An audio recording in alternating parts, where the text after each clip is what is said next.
ने अभूतपूर्व उत्साह और जोश के साथ बंगाल में परिवर्तन के लिए वोट डाला है।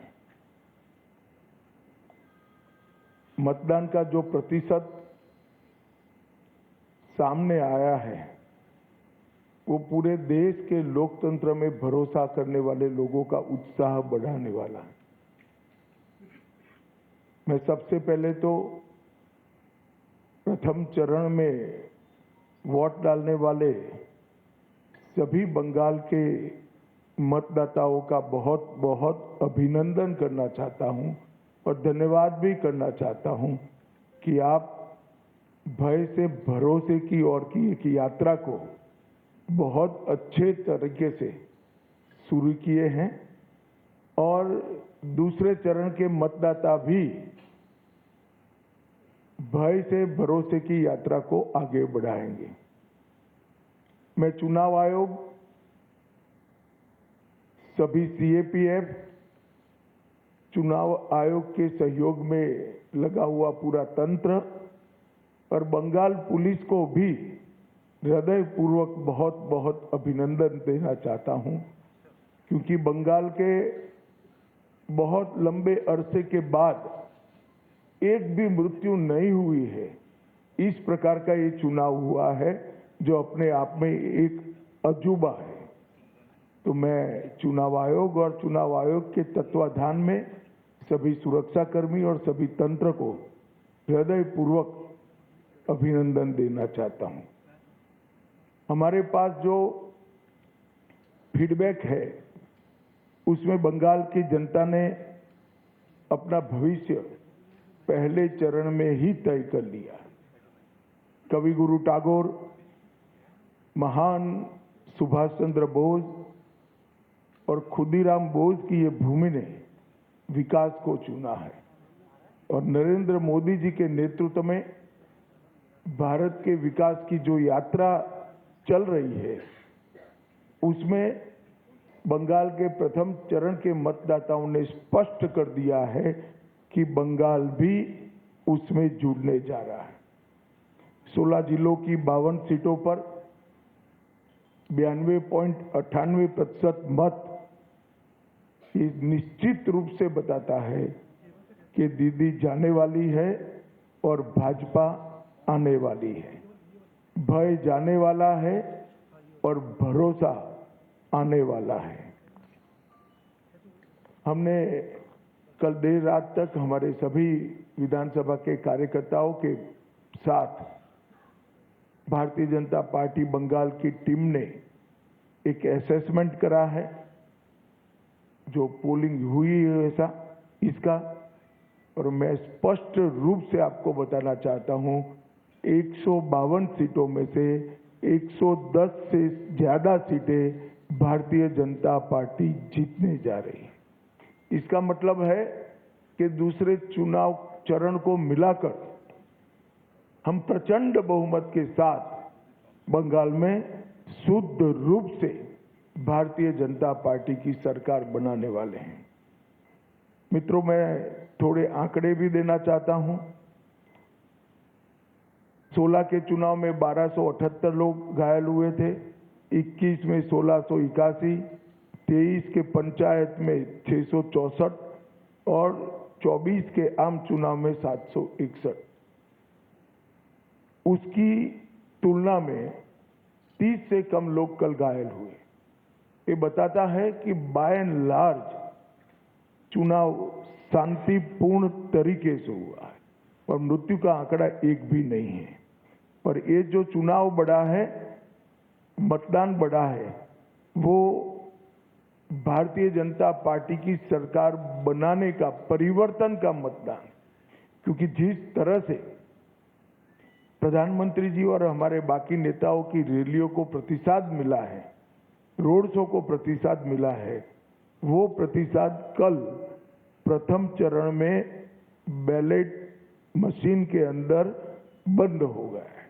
एक बहुत बड़ी आशंका यहां व्यक्त की जाती थी कि जन समर्थन तो है मगर पोलिंग स्टेशन पर पहुंचेगा क्या।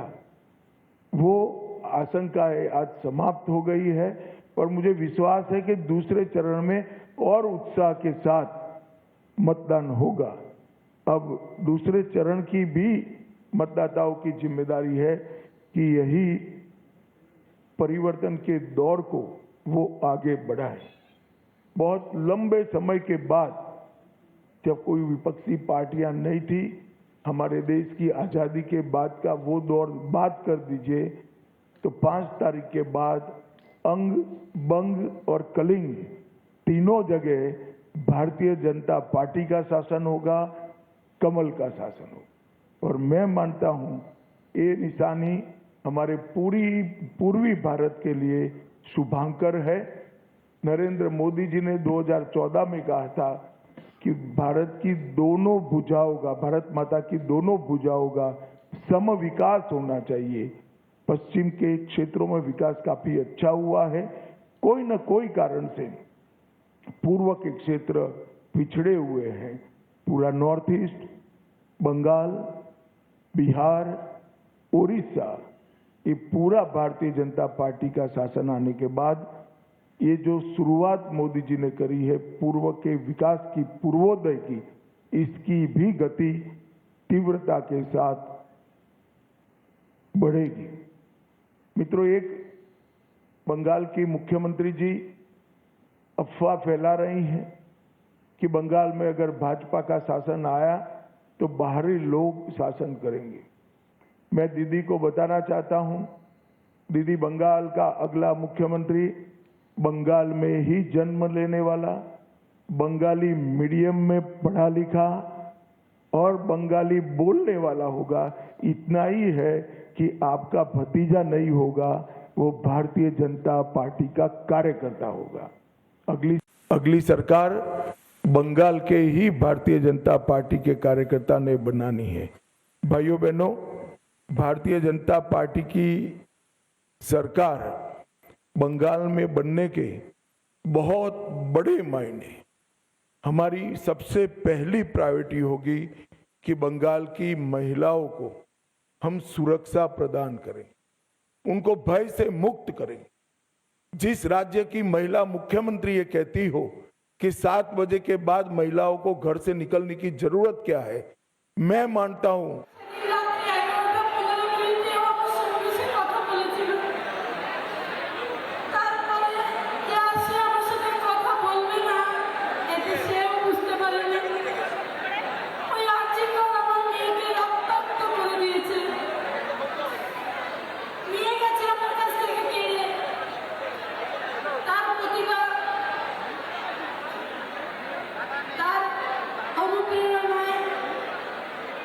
কিছুই কম ছিল না। সে সাধারণ মানুষের জন্য মাফিয়াদের বিরুদ্ধে গিয়ে লড়াই করেছিল, হসপিটালে এত দুর্নীতির বিরুদ্ধে লড়াই করেছিল। আমরা মা বাবা হিসাবে মেরুদণ্ডকে সোজা রেখে তার লড়াইকে, অসম্পূর্ণ লড়াইকে আমরা পূর্ণ করে নিয়ে যাব এবং আর কোনো মেয়ে যেন আমার মেয়ের মতো নির্মমভাবে এই মৃত্যু বরণ করতে না হয়, যেন আমি সেই মেয়েদের সুরক্ষা দিতে পারি, সেই মায়েদের স্বপ্ন পূরণ করতে পারি। আমি এটাই আমার আপনাদের কাছে প্রার্থনা। এবং আজ আমাদের সেই মহান নেতা মোদিজি আমাদের পানিহাটিতে আসছেন। এটা ঐতিহ্যের পানিহাটি। এই ঘোষ ফ্যামিলির অত্যাচারে আমাদের এই ঐতিহ্যময় পানিহাটি একটা শ্মশানে পরিণত হয়েছে। তারা সেদিন 9 তারিখ আমার মেয়েকে তাকে দিন করিডোর করে এনে পুড়িয়েও দিয়েছিল এবং পুড়িয়ে দেওয়ার জন্য তারা পুরস্কারও পেয়েছিল। সেই সম্বন্ধে সে এখনো আমি প্রচারে বেরোলে আমাকে আঘাত করার চেষ্টা করে, কিন্তু কোনো আঘাত আমাকে প্রতিহত করতে পারবে না। আমি একজন মা। এই যে মায়ের যন্ত্রণা, এটা প্রত্যেক মায়ের আছে, কিন্তু তারা প্রতিবাদ করতে ভয় পায়। আমি তাদের সাহস জোগাতে এসেছি।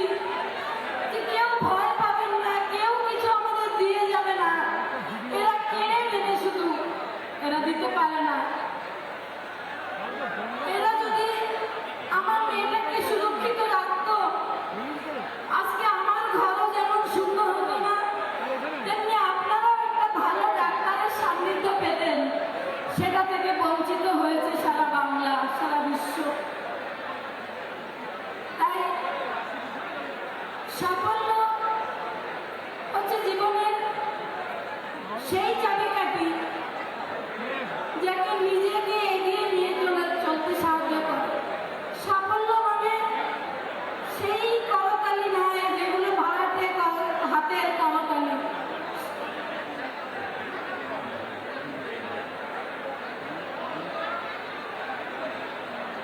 সাফল্য হচ্ছে সেই পরিশ্রমের অংশ, যে পরিশ্রম কোনোদিন বৃথা যায় না, সফলতা আনে।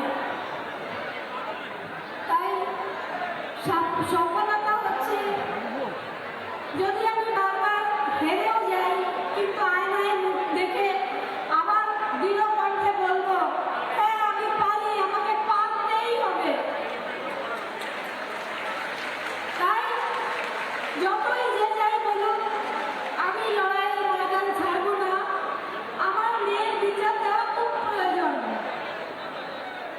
কারণ সে আমাকে সব কিছু দিয়ে গেছে, নিয়ে যাবে কিছুই।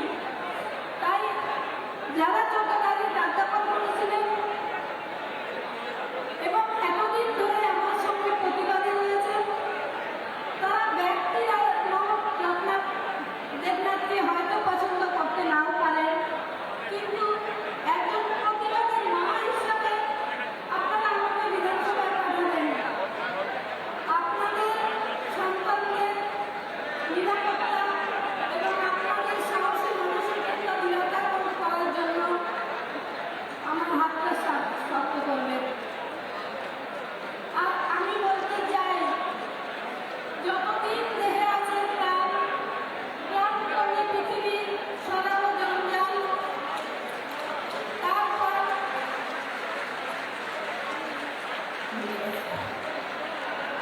যতদিন দেহে আছে প্রাণ, প্রাণপণে পৃথিবীর সরাবো জঞ্জাল। আগামী প্রজন্মকে একটা সুন্দর সবুজ ভবিষ্যৎ আমি দিতে চাই। এ আমার দৃঢ় অঙ্গীকার। যতদিন আমার দেহে রক্ত থাকবে, সেই রক্তবিন্দু দিয়ে আমি সেই লড়াই মানসিকতা নিয়ে সমস্ত শিশুকে যেন এই পৃথিবী বাসযোগ্য করে যেতে পারি, এ আমার দৃঢ় অঙ্গীকার। নমস্কার সবাইকে, ধন্যবাদ।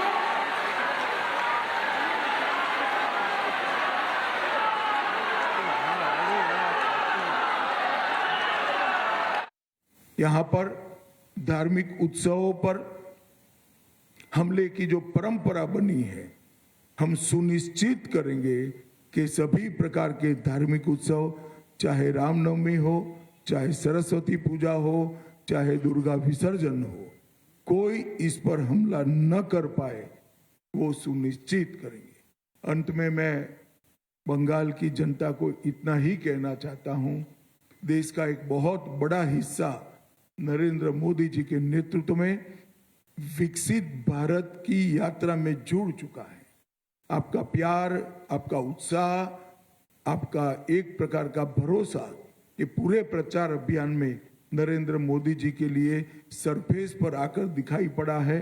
और मैं मानता हूं कि भरोसा वोट में कन्वर्ट होकर विजय भारतीय जनता पार्टी की कराएगा। मैं फिर से एक बार दूसरे चरण के सभी मतदाताओं को कहना चाहता हूं, भय मुक्त होकर मतदान करिए, अपनी इच्छा से मतदान करिए और मतदान में रेगिंग न हो, इसकी बहुत अच्छी व्यवस्था चुनाव आयोग ने की है। पुराने चुनाव भूल जाइए, आने वाले बंगाल के सुनहरे भविष्य के लिए हम मतदान करें और भारतीय जनता पार्टी की सरकार बनाए। और फिर से एक बार अंत में पहले चरण के मतदाताओं का और इलेक्शन कमीशन की अगुवाई में जो सारा तंत्र है, उसका बहुत बहुत अभिनंदन, धन्यवाद। धन्यवाद।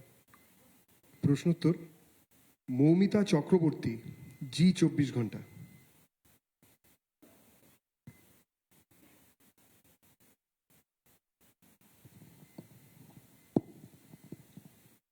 सर, सेकेंड फेज में ऐसा बहुत सारा केंद्र है जहाँ पे नॉर्थ 24 परगना या फिर साउथ 24 परगना जहां से लड़कियों का पाचार का घटना बहुत ज्यादा सुनाई देता है और माइनर एजेस लड़कियों। तो इस बारे में मतलब क्या व्यवस्था लिया जाएगा अगर भाजपा की सरकार आई तो? देखिए, ये मुझे कोई आश्वासन देने की जरूरत नहीं है। हमारा ट्रैक रिकॉर्ड है, जहां जहां भारतीय जनता पार्टी की सरकारें बनी, हमारी सबसे टॉप की प्रायोरिटी में से एक महिला सुरक्षा रही है और ये हमने कर कर भी दिखाया है।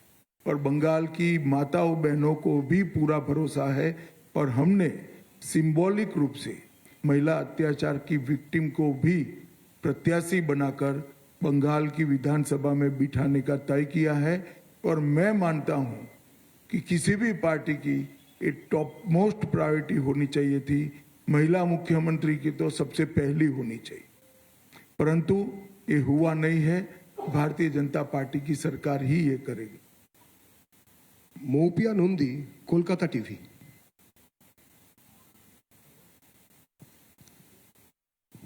Good morning sir. सर, जो अगला जो नेक्स्ट दूसरा चरण पे जितने सारे सीटों में वोट है वो अभी तक आपके लिए थोड़ा सा टफ? नहीं, हमारे लिए तो पूरा बंगाल ही टफ था। 3 ही सीट थी हमारी। हमने ऐसे कई राज्य हैं जहां सीधी सरकारें बनाई, आसाम, त्रिपुरा, मणिपुर, ढेर सारे राज्य हैं ऐसे। और ये कोई नई बात नहीं है भारतीय जनता पार्टी। अभी तो हम 77 सीटों की पीठ पर बैठे हैं। यहां से सरकार बनाना बहुत सरल है और सरकारें भारतीय जनता पार्टी नहीं बनाती, सरकारें देश की जनता बनाती है, बंगाल की जनता बनाती है। हमने पूरे प्रचार में उत्साह देखा है। इस बार भाजपा की सरकार बनना सुनिश्चित है। आप भी भाजपा के लिए वोट कर दीजिए, आपका योगदान रजिस्टर्ड हो जाएगा। बैठिए। Rohit Khanna, times of India. Sir, दो सवाल. Do you see, sir, this and there is a palpable thing that, sir, there is a lot of anti-incumbency vote this time with the high turnout. Do you see, sir, this anti-incumbency vote fragmented, and also do you see, sir, there will be a lot of seats where the winning margin will be very thin? मुझे तो tsunami दिख रही है भाई, और मुझे लगता है कि बहुत बड़े मार्जिन के साथ सीटें भी बढ़ेगी और सीट जीतने का मार्जिन भी बढ़ेगा। कल मैं मध्यम ग्राम में गया था, रात को जो नजारा दिखा है, मध्यम ग्राम में मैं चौथी बार प्रचार करने के लिए गया, पहली बार नहीं गया हूं। मध्यम ग्राम में रोड शो बहुत, मतलब मेरी कल्पना से बहुत बड़ा था।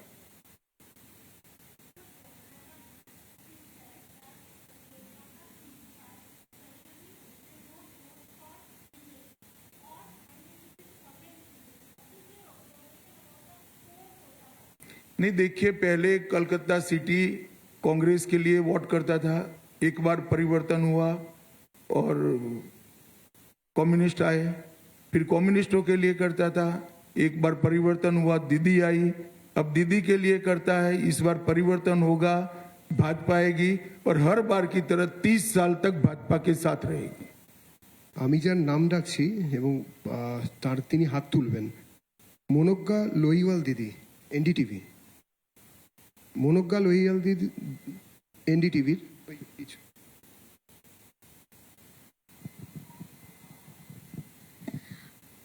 अमित जी, मेरा सवाल ये है कि अभी तक प्रधानमंत्री नरेंद्र मोदी ने झालमुड़ी खाई है, नाव में आज सैर की है और उसके बाद गंगा नदी और बाकी सबकी बातें हुई हैं। जो भी होता है उसे मुख्यमंत्री ममता बनर्जी कहती हैं या तो पब्लिसिटी स्टंट है या फिर बंगाल में एक जगह बनाने की ममता जी का मानसिकता ऐसा है, मोदी जी बोलेंगे नहीं कभी, मगर गलती से बोल जाए टीएमसी को वोट दो तो कहे नो नो नो नहीं देना है, मोदी कहता है टीएमसी को वोट मत देना। अब ममता जी को कौन समझ सकता है? भला कोई गंगा में नाव से सैर करे और अपने आप को गंगा किनारे रहने के वाले लोगों के साथ जोड़कर गंगा के शुद्धिकरण का वादा याद कराए, इसमें क्या आपत्ति हो सकती है? और झालमुड़ी खाने में क्या आपत्ति? ममता दीदी भी मैंने सुना है खाती है, अब मोदी जी खा रहे हैं तो विरोध कर रही है। বিপ্রশ্রী, আনন্দবাজার পত্রিকা। भाई ये आगे से हाथ खड़े करते हैं उनको बुलाओ यार, तुम कमाल आदमी हो। Good morning, sir. You were in the state for last couple of days before the election. On that basis, अरे यार कपल ऑफ डेज नहीं, 14वां दिन है आज। 14th day. भयानक तरीके से रिड्यूस करते हो यार। Trinamool has challenged you on that basis that 4th May on the date of result, you. बैठ जाओ। ये अभिषेक जी की भाषा है, मैं ना इसका जवाब दे सकता हूँ ना रिस्पॉन्ड कर सकता हूँ। मैं इस तरह की ओछी बातों का जवाब नहीं देता भैया, वो बोलते रहते, समाज में कई प्रकार के लोग होते। अंजना ओम काश्यप, आज तक। गृह मंत्री जी, मेरा सवाल आपसे ये है कि हाल में कई राज्यों में हमने देखा कि एक प्रो इनकम्बेंसी रही अब हाई वोटर टर्नआउट में। उस कॉन्टेक्स्ट में अगर पश्चिम बंगाल में इस वोटर टर्नआउट को देख रहे हैं जो कि अब तक का सबसे प्रचंड है, तो क्या आधार है कि आप इसको बीजेपी के पक्ष पर मान रहे हैं? जो आपको फीडबैक मिला हो, अगर वो थोड़ा विस्तृत करके आप बता सके। देखिए, यहाँ एंटी इनकम्बेंसी चरम पर है, गत चुनाव में भी चरम पर थी, मगर गत चुनाव में वोटिंग जितना भयमुक्त होना चाहिए उतना नहीं हुआ था। ढेर सारे बूथ लूटे गए थे, ढेर सारी जगह पे गांवों से मतदाता को निकलने नहीं दिया गया था। वहां तक कि हमारे कुछ कार्यकर्ताओं ने प्रयास किया था कि तृणमूल के झंडे लेकर जुलूस निकाल कर वोट डालने जाए तो शायद देने देंगे, मगर ये भी सफल नहीं हुआ था। इस चुनाव में शुरुआत से मतदाता सूची का शुद्धिकरण हुआ है, ढेर सारे फर्जी मतदाता कट गए हैं, ढेर सारे घुसपैठियों के नाम कटे हैं। प्रशासन ने और पुलिस ने और सीएपीएफ ने सुरक्षा का चौक चौबंद व्यवस्था करा है, और चुनाव आयोग ने भी अपनी पैनी नजर भयमुक्त वोटिंग के लिए बनाकर रखी है। और इसके कारण मुझे पूरा भरोसा है कि जो रोष है, ये रोष की अभिव्यक्ति मुक्त मन से चुनाव में हुई है, परिणाम हमारे पक्ष में आए। সব্যসাচী যোগশঙ্খ।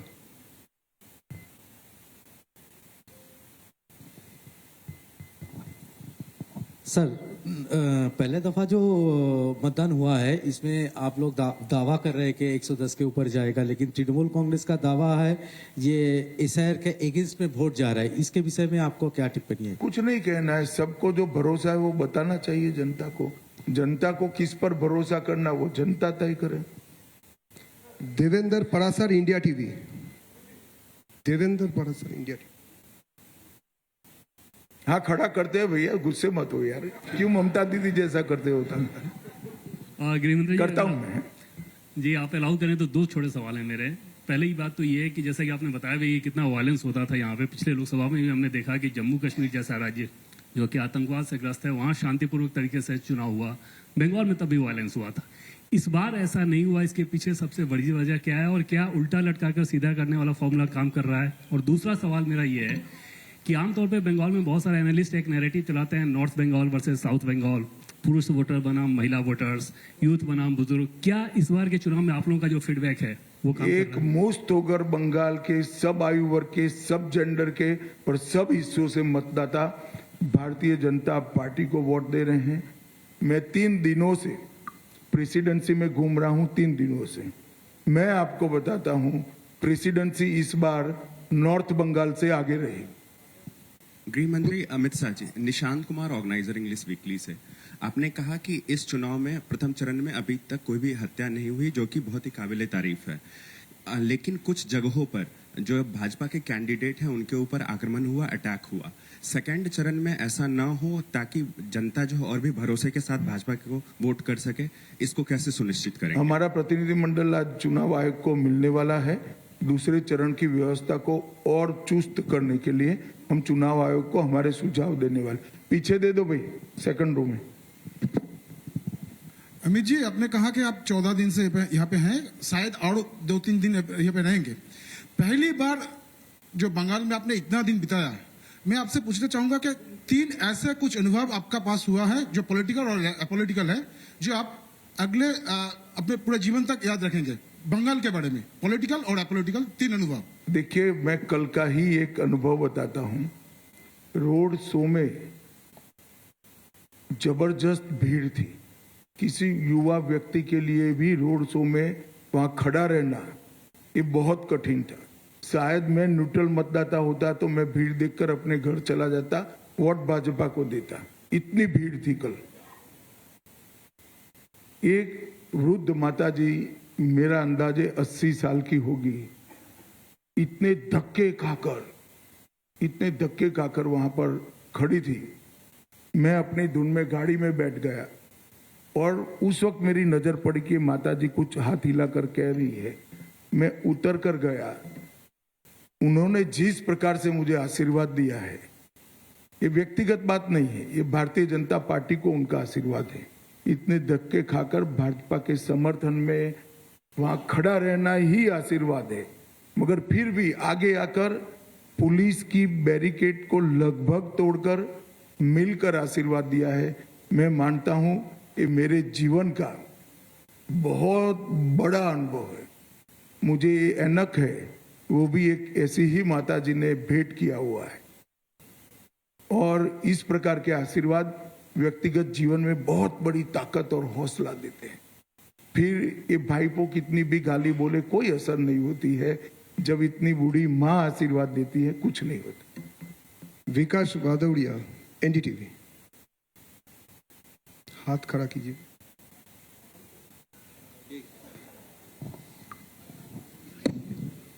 गृहमंत्री जी, मेरा सवाल ये है, आपने कहा कि भाईपो टैक्स यहाँ पर चल रहा है, उस पर कड़ी कार्रवाई करेंगे, लेकिन हमने पिछले कई चुनावों में देखा, अशोक गहलोत की लाल डायरी का मसला आया, कोई कार्रवाई नहीं हुई। भूपेश बघेल के खिलाफ भी घोटालों की बात हुई, कोई कार्रवाई नहीं हुई। अरविंद केजरीवाल तो बरी तक हो गए। तो जो बयानबाजी होती है वो चुनावी जुमला भर रह जाती, बाद में कड़ी कार्रवाई नहीं होती। ऐसा है, आपकी कार्रवाई से आपका रेफरेंस है, कोई कानून को सुने बगैर उठाकर बंद कर जांच होता है, जांच में सहयोग नहीं करते हैं, देरी होती है। सैन सभी जिन्होंने भ्रष्टाचार किया है इसमें आएंगे ही आएंगे, आप भरोसा करिए। और जब आता है तब तो आप विंडिक्टिव अप्रोच का प्रेस करते हो, स्टेटमेंट देते हो। कोई विंडिक्टिव अप्रोच नहीं है, इसकी बकायदा जांच होती है। एजेंसी अपना काम स्वतंत्र रूप से करती हैं और एजेंसियों को कोर्ट में उलझाकर समय भी बहुत जाया किया जाता है, इसलिए देरी हो रही है। मगर सबसे बड़ी बात बंद होना है और बंद होने के बाद आगे न हो इसके लिए एग्जाम्पल सेट करना। शेष प्रश्न अमित कुमार, टाइम्स नाउ। अमित भाई, अब तो पहला चरण का मतदान हो गया, लेकिन चुनाव के दौरान लगातार ममता ये कह रही थी कि जो अधिकारी बीजेपी के लिए काम कर रहा है, मैं एक अधिकारी को पहचान रही हूं, नजर रखी हूं, उन पर कार्रवाई करेंगे। साथ ही साथ ये भी कही थी कि चुनाव बंगाल कब्जा करने के बाद दिल्ली कब्जा करेंगे और दिल्ली से भाजपा को भगाएंगे। बहुत अच्छी बात है, चलिए। कोई कुछ नहीं मानता है अमित तेरे अलावे। यहाँ कुछ नहीं बचा है, दिल्ली कहाँ आएंगी। अब मैं क्या जवाब दूं, भले आदमी बोलो। चलो, आपने ये कहा है कि पहले चरण में आपके 110 आएंगे, पिछले बार आपके 57 आए थे। तो अमित भाई, इन 5 सालों में क्या बदला है कि डबल नंबर की आप बात कर रहे हैं? ढेर सारा काम हुआ है। पहले तो मैंने जो कहा कि भय मुक्त मतदान हुआ है, जरा भी इंटरप्शन नहीं हुआ है। और दूसरा, एंटी इनकम्बेंसी भी चरम पर पहुंची है। और ये 5 साल में विशेषकर महिलाओं की सुरक्षा पर जो गंभीर सवाल लगे हैं, इसने सारी माताओं बहनों को एक प्रकार से लामबंद कर दिया है। और हम भी सीखे हैं काफी कुछ। तो मुझे भरोसा है कि बहुत अच्छा परिणाम आने वाला है। Neeraj from Zee news. ईशान दत्त।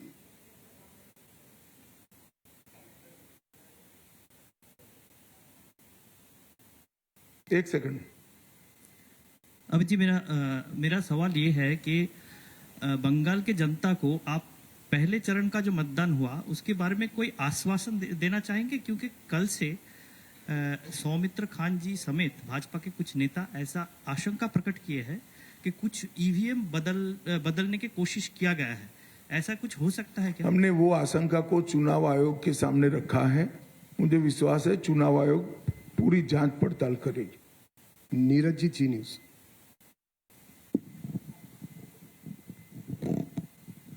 अमित जी, कोलकाता के आसपास के बहुत से ऐसे इलाके हैं जहां पर बहुत सारे घर खाली मिल रहे हैं। कहा यह जा रहा है कि वहां पहले बांग्लादेशी रहते थे, अब वो लोग छोड़कर यहां से चले गए हैं।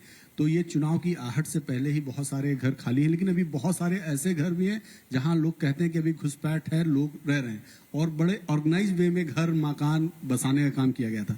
तो क्या आपको लगता है कि सरकार आने के बाद इनको सबको चिन्हित किया जाएगा और बारी बारी से सब खाली कराया जाएगा? नहीं, निश्चित रूप से हमारी पहले नंबर की प्रायोरिटी है बाढ़ पर सीमा का जो छिद्र है वो भरकर सीमा लगाना, एक एक घुसपैठियों को चिन्हित करना, घुसपैठियों को गलत पहचान पत्र बनाने वाले अफसरों को चिन्हित करना और बंगाल को घुसपैठियों से मुक्त बनाना, ये हमारा सबसे पहला प्रायोरिटी है। चले भैया, धन्यवाद। आप खींच कर आप लोग सवाल बना रहे हैं। धन्यवाद, बहुत बहुत धन्यवाद। সবাইকে ধন্যবাদ। এদিকে সাংবাদিক সম্মেলন এখানে শেষ হচ্ছে। সাংবাদিক সম্মেলন শেষ করলেন অমিত শাহ এবং তিনি আত্মবিশ্বাসী এবার বাংলায় বিজেপি সরকার গঠন করবে। একের পর এক তোপ দাগলেন মমতা বন্দ্যোপাধ্যায় সরকারের বিরুদ্ধে। ভয়মুক্ত ভোট হওয়ার দরকার ছিল, ভয়মুক্ত ভোট অনেকটাই হয়েছে, কিন্তু আরও খানিকটা হওয়ার প্রয়োজন। একই সঙ্গে তিনি আরও একবার বললেন বিজেপি ক্ষমতায় আসলে নারী নিরাপত্তা নিয়ে চিন্তা করতে হবে না, নারী সুরক্ষার উপর জোর দেওয়া হবে।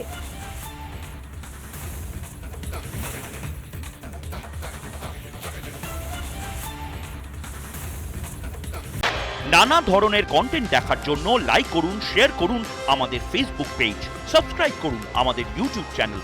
পাশাপাশি অন্যান্য ব্রেকিং নিউজের জন্য অবশ্যই চোখ রাখুন রিপাবলিক বাংলায়।